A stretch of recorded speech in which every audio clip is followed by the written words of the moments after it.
you're stuck around a quote unquote hater or someone who's jealous, why are you not putting yourself in a position where you can help them out? That's one thing I've never understood from people. I'm like, okay, they're jealous.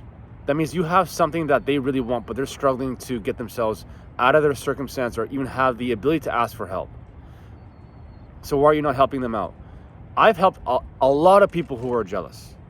I can sense it, but I don't assume they're jealous. I just assume they're going through a rough time. I assume that they're stuck.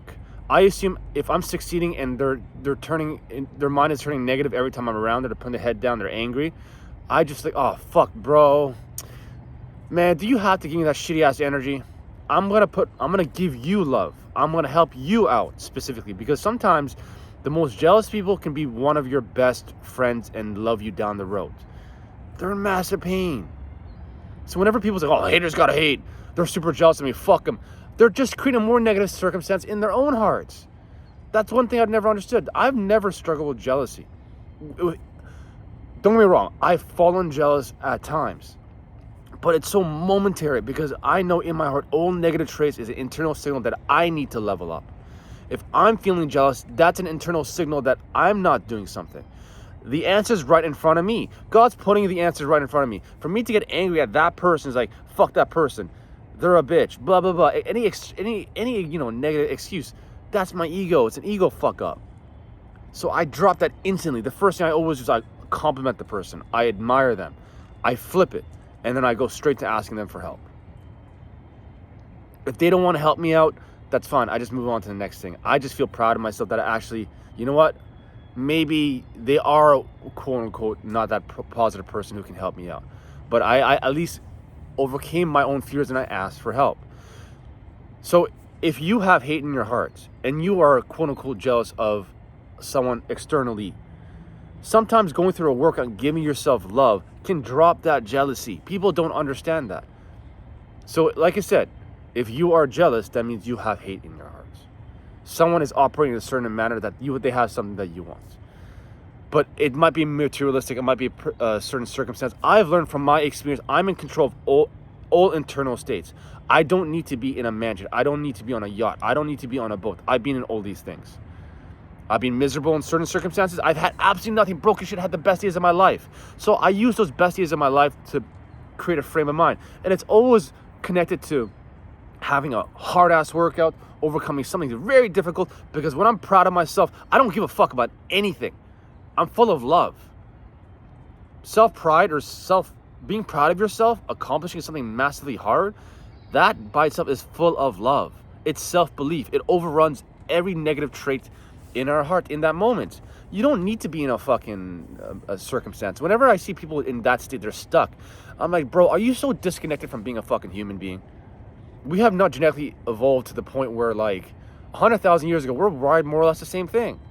So why do you need all this fancy shit? You don't need this fucking watch. You don't need a fucking fancy sweatshirt. You don't need anything fucking fancy. Why can't you understand that? So when I first start my day with building a lot of love, appreciation, looking myself in the mirror, getting a nice pump. The pump is a cure. I feel fucking sexy as fuck. I feel full of love of myself. I feel proud of myself. And then I go through my day helping other people. Now I have that bond. I'm proud of myself. I'm full of love. And I dish out love to a lot of people who are struggling, including those who are jealous. Why is this so hard for people to understand? Why do you feel like you're stuck in a certain frame of mind? And then whenever I hear people say, haters gotta hate, haters gotta hate, are you like that, like, self-absorbed at the point where you can't, like, okay, they're hating, let me help them out? Like, why do you have to make it about you? You're so successful, everyone's gonna hate me. Yeah. Like, do you not realize that you're going to a negative state? Yeah, don't get me wrong. It's like, bro, like, fuck, do you have to dish out that fucking negative energy? What I do, here's a rule of thumb. Because jealousy is one thing I do not struggle with. I do not get jealous as a human being. Like I said, momentarily, like for milliseconds, I know exactly what the fuck is going on. I am not doing the work on me. I am not operating a certain way. I am not asking for help. It's my fault. I am responsible of my internal state. I am not growing as an individual, because I guarantee if you were growing as an individual every single fucking day on all fronts, you're growing as an individual, you're getting strong as hell, you're building a physique that you're proud of, you're improving your self-image, and then you're building up your finances, you're growing individual from a skill set standpoint, and you're growing the relationships around you, including those who are negative. Because the way I look at it, if I'm surrounded by people and 3 of them love me, 2 of them don't, 1 of them fucking just genuinely hates me. If I give 4 of those people love, 3 of them already like me, 1 of them kind of is like 50-50, kind of like, and 1 of them just genuinely hates me. If I give that 1 person love, who is 50-50, and I give that guy who hates me some love, I'm like, geez, I'm gonna put my hand out. I'm gonna open the door. I'm gonna show you the light. That hater can go up to the guy who's like 50-50, be like, that guy's a dickhead. He's just like, well, not from my circumstance. Then everyone around me is positive except for that 1 person, and they know it's that 1 person. So eventually it's that guy's responsibility to change, because there's so much responsibility. I'm not a fucking hero. I will put my hand up multiple times. Eventually, if I realize they're being completely negative, I will put a certain wall. I'm not gonna give them to a level of power that they can drain the fuck out of me. And this is one thing I have a lot of conversations with my clients, especially the female ones. Do not always give love and support to someone who's not willing to take the steps forward. If they're a half-assed motherfucker, do not put your love and attention on them. Leave the door open, keep moving forward, be a leader just based on how you conduct yourself, and eventually people will want to jump on board. If they don't want to, then you are not their hero. There was this one time I had a great fucking workout. I went to the grocery store. This sounds fucking terrible, but it's the truth. I saw a guy leaning in the middle of on the middle of the road. He's just laying there with his cane. I'm like, oh fuck. I look at him. There's no cars, but he can run over. I'm just like, do I leave him? Sounds terrible. I went through that thoughts. I'm like, do I leave him? I was like, fuck, I gotta help him out. I didn't want to. Now that sounds really terrible. Leave a guy in the middle of the road, old dude. Then I was like, he's probably homeless. I don't know. Eventually I was like, you know what? Let me just go help him out. I went and help him out. Another lady pulled his car over, and when I realized he had piss in his pants, he was a homeless person. Middle of the road, he had a cane, he couldn't get up. Eventually I helped him out, carried him up, and the lady gave me a high five. He's like, I'm so thankful for you. And then eventually I felt good in my heart, but at the same time, that was a moment where I realized that's my time to shine. That's my time to be a hero for him. I don't need to be a hero for everyone else. If there's some people out there who are just straight on fucking negative, just negative, no matter how many times you put your hand out, they slap it. No matter, then eventually I just block it. I'm like, you know what? That person is just in so much of an internal turmoil. Their ship's sinking. You can give them, you can show them the love, you can show them the attention, but the amount of attention and love that you're showing them, they're draining the fuck out of you. I have lost count of how many female clients I've had who have gotten stronger and stronger and fitter, build their self-confidence up, built the self-belief up to the point where their boyfriends, their husbands, their significant others, the people they're dating will eventually get jealous of them. And I say this to a lot of male clients. When a female gets stronger, they will see weakness in you because they find weakness unattractive, especially in a fucking male. It is your responsibility as a guy to be the anchor. Females are emotional. They don't want to be the emotional ones. If you're always like, why do you got to be like that? It's just not a good look. So like I said, jealousy is one of those things. Like if you feel like there's haters around you, don't be that hater towards their hate. If that makes sense. Don't reflect it right back. It doesn't help you out. You got to build so much confidence, so much self-love within yourself, so much pride, such that you can help them out. Watch what happens when you help a jealous person out.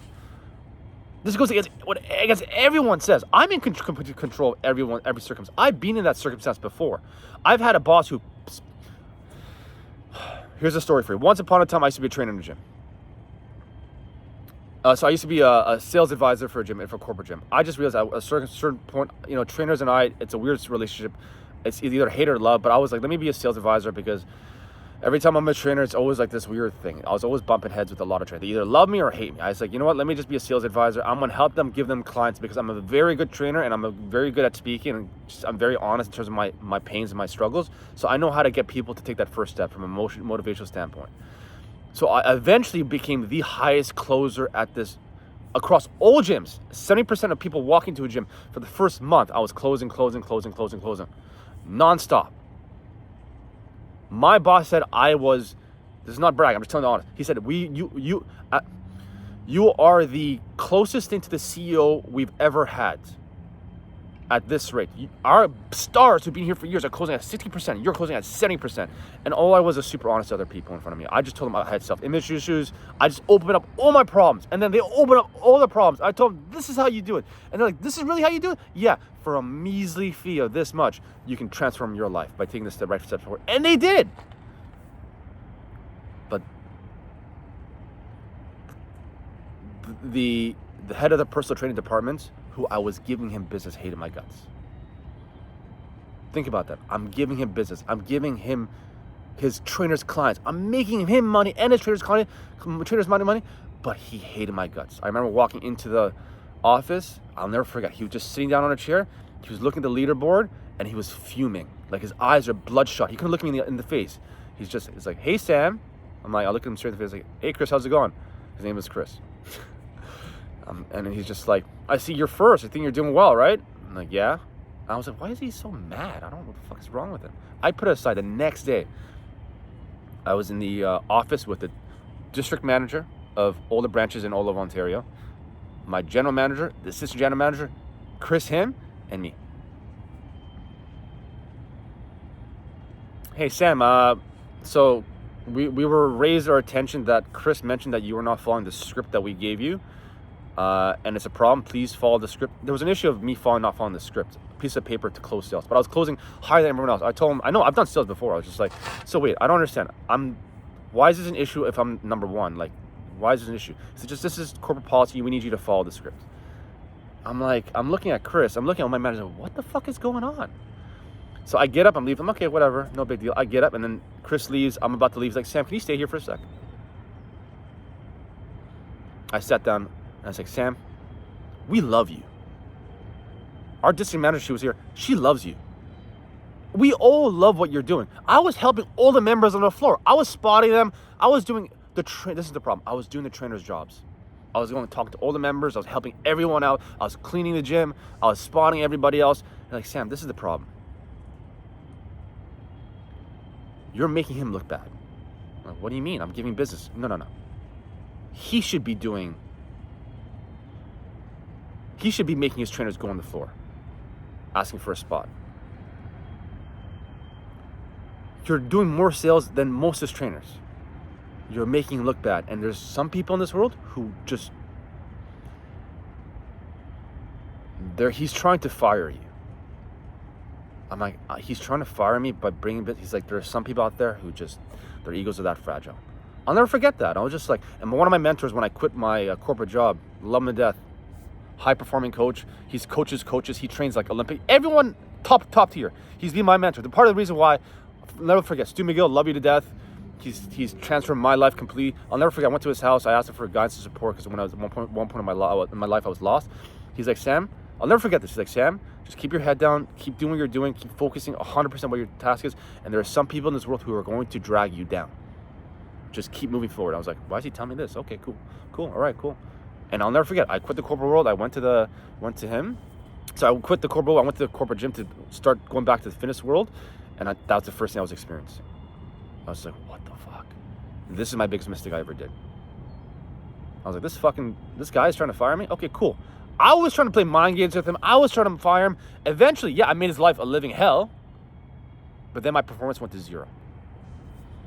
I could not build the self-belief and courage because I knew if I closed this deal, it would go to this guy, and this guy would try to self-sabotage it for me, which he was trying to. So I couldn't close the door after that point. Eventually, I went back to marijuana, my addictions. I even got a few gray hairs, but I love it because my mom used to say like, Sam, whenever you get gray hair, you told me you're gonna get married. It's a funny story because I got a few gray hairs, and that was the problem. I fucked up. He was massively jealous, and it's not just towards me. He had something going on as a personality issue. It wasn't just towards me. It was just his nature. Something going on a deeper level. He had a massive fragile ego, and people warned me about him. It was a massive toxic environment, extremely toxic. I'll never forget that gym. And that was the issue. I should have helped him out. Instead of just battling him, it's like, this guy's trying to take me out. I should have played towards his ego. I should have built more internal, that's when I started smoking weed a little bit more, and that's when I started fucking with my head. I keep telling you, drugs will start fucking with your emotions. When I was doing super well, I was morning workouts, going through my day, and then because I was so emotionally grounded, I was just easier to like talk to people and help them out on the floor and close a lot of deals and stuff like that for them, and literally help them take action, something they really need to. And part of my biggest issue is I bought my best friend who's morbidly obese, a starter package, and this trainer purposely tried not to, like, he tried to knock him his sessions. He tried to call him, hey, I have extra few sessions. Refuse. Like, this is the kind of guy I was dealing with. So instead of just like battling people and saying haters gotta hate, I realized instead of just going to the marijuana and just, all the drugs and alcohol, it's the same thing. I had to be more emotionally stronger. I should have not been so like, what is that saying? Eye for an eye makes the world go blind. That was a big mistake on my end. I realized it was also ego problem on my end. I should have just like, you know what? He's fragile. Agree with him. Give him validation. Give him support. Say, hey, Chris, which part of the script should I follow? I apologize. Make him feel good. Help him out. Bring him out of his misery. And that's one of many experiences I've had in gyms. It is what it is. When you get to a certain point, especially for a lot of my clients, I always tell them up front, jealousy is going to happen from people you don't even expect. Just keep doing what you're doing, show them love, open the door, but don't really, like, they're going through their own internal battles. Build so much love in yourself that it won't affect you. Help them out and open the door and just leave it as it is. I have a four strike policy. I will help them once, twice, 3, 4. And if they don't want to react to the 4 and they still give me bad energy, they're going through their own battles. I'm not their hero. All right, people? Like I said, a little post on jealousy, just I want to reflect on this. It's important, very important. And the answer is always giving the other person love.